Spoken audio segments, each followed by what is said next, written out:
কোথায় আহায় যাইয়া রে পাহাড় ভজনের গয়াল চান বাজান কোথায় আহায় যাইয়া রে পাহাড়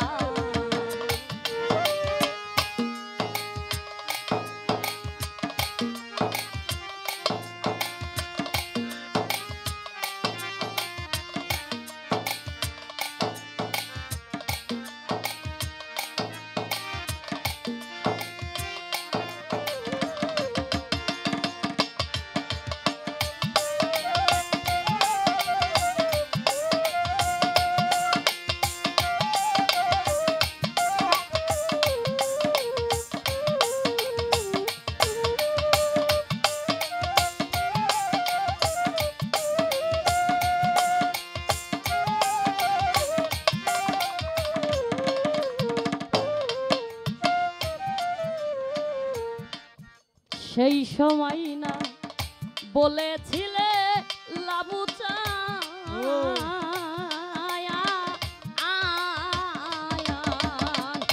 আরে সদাই তোমার সঙ্গে রে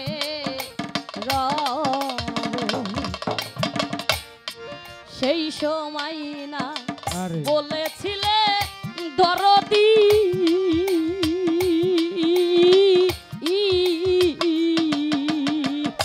আরে সদাই তোমার সঙ্গে রে যাবে এখনই কেন পাই না দেখা রে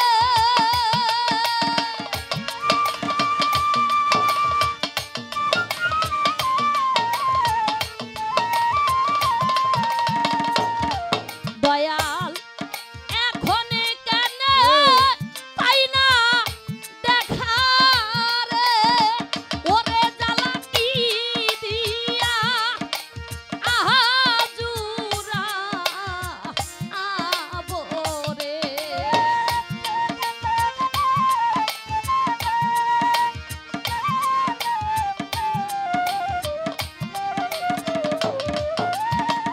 আমার জ্বালা কি দিয়া আজুরা আবরে এমন ভজনের দয়াল চান তোরে কোথায় আয় যাইয়া রে পাহাড় ভজনের গুরু ধন বাজান কোথায় আহায় যাইয়া রে পাহাড়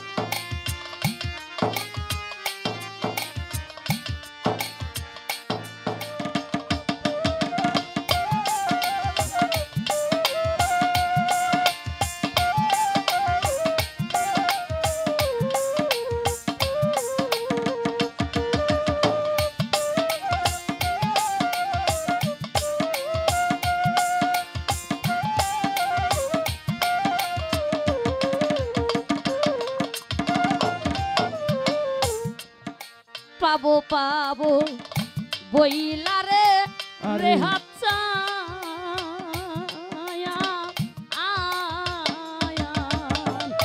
আরে বুঝি এজি বনরে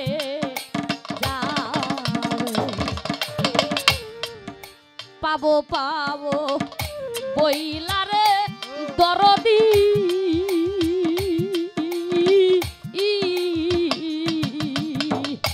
আরে বুঝি এজি বনরে যাবে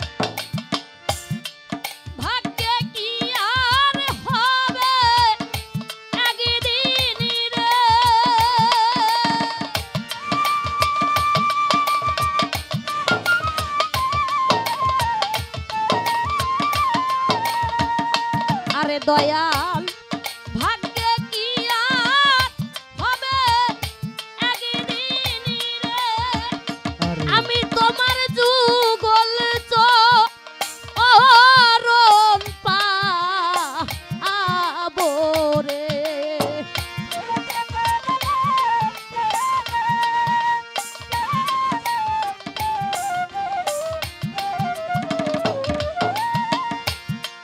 ভাগ্যে কি আর হবে একদিন রে আমি গুরুর যুগল চরণ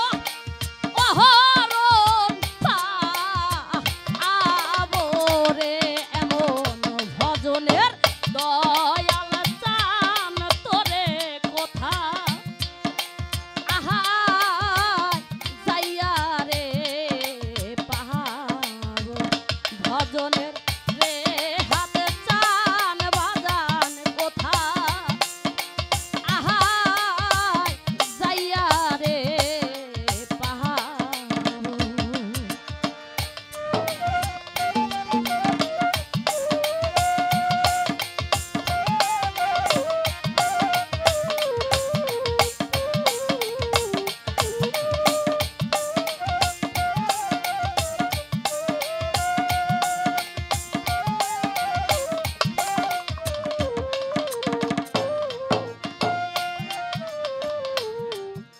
যেই না দাসে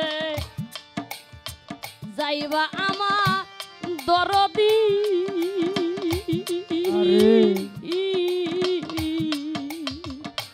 আরে আমি সেই না দাসে রে যাও যেই না দাসে যাইবা আমার দয়াল চায়া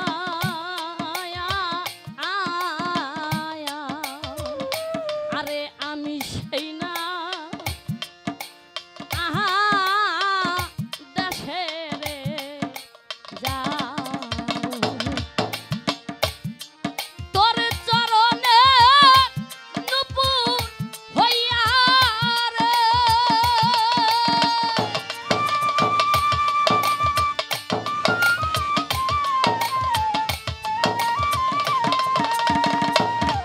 দয়াল তোর চরণে নুপুর হইয়া রে দাসী হইয়া ওই চরণ অনবজি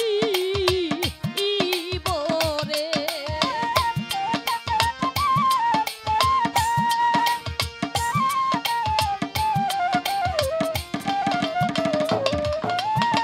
দাসী হইয়া ওই চরণ অনবজি রে আমার দয়াল গুরু ধন তোরে কোথা আহা যাইয়া রে পাহাড় ভজনের দয়াল চান বাজান কোথা আহা যাইয়া রে পাহাড়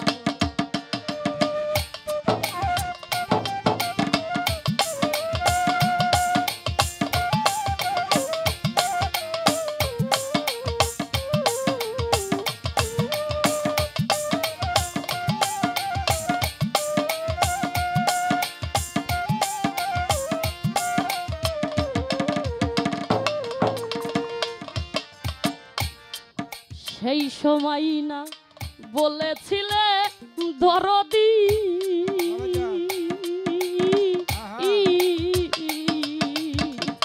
আরে সদাই তোমার সঙ্গে রে রং সেই সময় না বলেছিলে দয়াল চা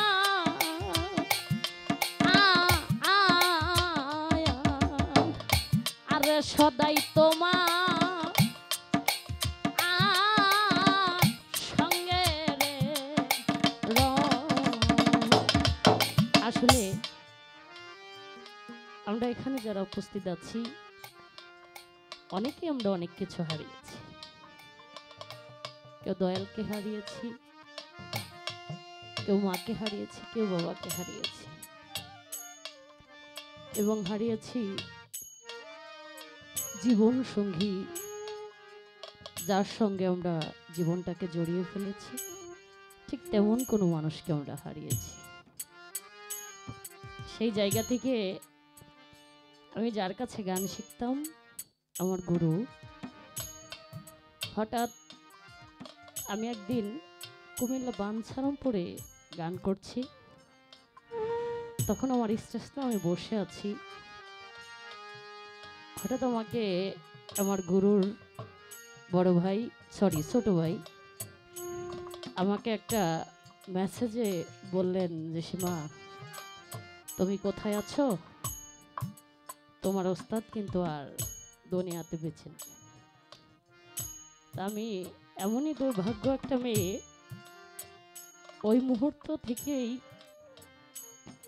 মানে ভিতরের যে একটা প্রাণ পাখি, মানে আমার বাবাও আমাকে এতটা খোঁজ করে না, উনি আমাকে যতটা খোঁজ করে। আমার মনে হয় ওনার যত শিল্পী আছে, একমাত্র উনি এই আমার মতন এই অধমকে প্রতি সপ্তাহে একবার হলো একটা ফোন দিয়ে জিজ্ঞাসা করতো, মা তুমি কোথায় আছো, বা তোমার গান কেমন চলতেছে, গান ঠিক মতন হচ্ছে কিনা।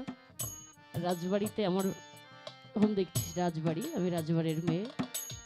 রাজবাড়িতে যদি আসো আমাকে ফোন দিও, আমি তোমার বাড়িতে আসব। ওনার অনেক শিষ্য আছেন। আপনাদের এই অঞ্চলে মিম বাউল নামে একটা মেয়ে আছেন, গান করেন। ও হচ্ছে সম্পর্কে ভাস্তি হয় আমার। ওর মা আর ওর বাবা, আমি একসঙ্গে আমার ওস্তাদের কাছে গান শিখেছি। তো এরকম অনেক শিল্পী ওনারা আছেন। উনি মৃত্যুর আগে কোথাও কারো বাড়িতে এক রাত থাকে নাই। হঠাৎ ওনার একটা ফ্যামিলি ঝামেলা হওয়াতে আমার ওস্তাদ মানিকগঞ্জে আসে। চিনতে পারবেন ওনাকে, আপনারা মনে হয় এই গ্রামে গান শুনেছেন, রেহেনা আক্তার রেনু ওনার হাজব্যান্ড ছিলেন। আপনাদের এইদিকে বইটাকি গানগুলা আমার ওস্তাদের ওয়াইফ করে থাকতেন। তো একদিন আমার চাচির সাথে, মানে আমার গুরুমার সাথে যখন গ্যাঞ্জাম লাগে, হঠাৎ আমার চাচি ওনাকে কোনো টাকা পয়সা দেয়নি। উনি অচল হয়ে গেছিলেন। উনি মানিকগঞ্জ থেকে হেঁটে চলে গেছে রাজবাড়িতে। উনি কারো কাছে ওঠেন নাই, একদম সরাসরি আমার বাসায় যে আমার কাছে উঠেছে। উঠে বলতেছে, আমার তো অনেক ছাত্রছাত্রী, আমার কারো কাছে যাইতে ভালো লাগে না, আমি যতদিন থাকবো আমি তোর কাছে থাকতে চাই, তোর বাড়িতে থাকতে চাই। তখন তো আমি নাই, আমার ওস্তাদ সে নিজে সে আমাকে বলতেছে যে আমি তোমার বাড়িতে থাকতে চাই। তখন ভাগ্য হয়েছে তার সঙ্গে আমার একসঙ্গে থাকার। কিন্তু যেদিন উনি এই দুনিয়া থেকে চলে গিয়েছেন, আমি কুমিল্লাতে গানে ছিলাম, আমি ওনার লাশটা দেখতে পাই। কারণ ওই মুহূর্তে ওই কুমিল্লা থেকে এসে ওনার লাশটা আমি মানে পাইতামও না, এবং সে সময়টুকু আমাকে দেওয়া হয় নাই। তার আগেই ওনাকে মাটি দিয়ে ফেলেছে। তারপরে আমার টানাগান, আমার নিজস্ব একটা গ্রুপ আছে, আমি নিজে বিভিন্ন জায়গায় যাই, আমার নিজেরই সেট আপ, আমি সেই সেট আপেরই মালিক। এই জন্য বাইরে আউটে আমার গানগুলো আসা হয় না। তো সেই জায়গা থেকে আমি অনেক জায়গায় যাই, বিশেষ করে মানিকগঞ্জ এলাকায় আমার ওস্তাদ অনেক, মানে উনি যখন এখানে বাড়ি থাকলেন অনেক প্রোগ্রামে উনি যেতেন। আমি মানিকগঞ্জে টুকটাক গানে আসলে বলে যে, তুমি যখন ওস্তাদের পরিচয় দেই, বলে তোমার ওস্তাদ এই বাড়িতে এই রুমে থেকে গেছে। তখন নিজেকে অনেক বড় মনে হয় যে এখানে আমার ওস্তাদের পা পড়েছে, আমি সেই বাড়িতে আসতে পেরেছি। আমি জায়গায় জায়গায় ঘুরি আর চিন্তা করি যে এই মানুষটার মতন যদি একজন মানুষ আমি দেখতে পেতাম। কখনোই মিলে না। আসলে গুরু হারানোর যে যন্ত্রণা, যে বেদনা, একমাত্র যে হারিয়েছে সেই বোঝে যে এটার বেদনাটা, যন্ত্রণাটা কি। আর যারা আমরা হারাই নেই তারা কখনো বুঝতে পারি না যে গুরুটা কি। এখনো আমরা যারা মুড়ি ধই নেই, বায়াত হই নেই, পায়ে হাত দিয়ে বলি সবাই আপনারা গুরু হাতে হাত মেলাবেন, গুরুর কাছে যাবেন, কারণ কিছু জানতে হলে গুরুর কাছে যেতে হবে।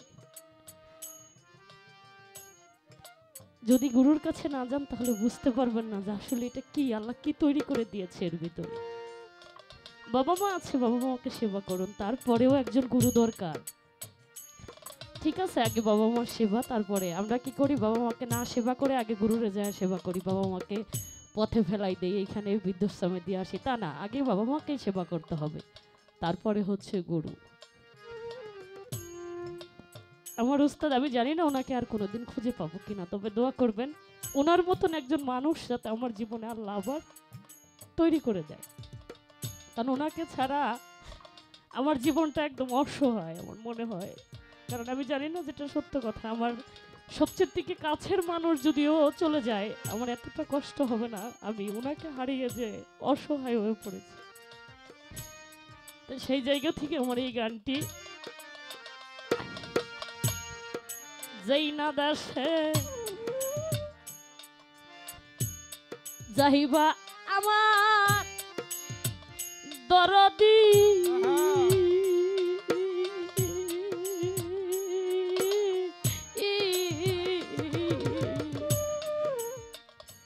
আরে আমি সেই না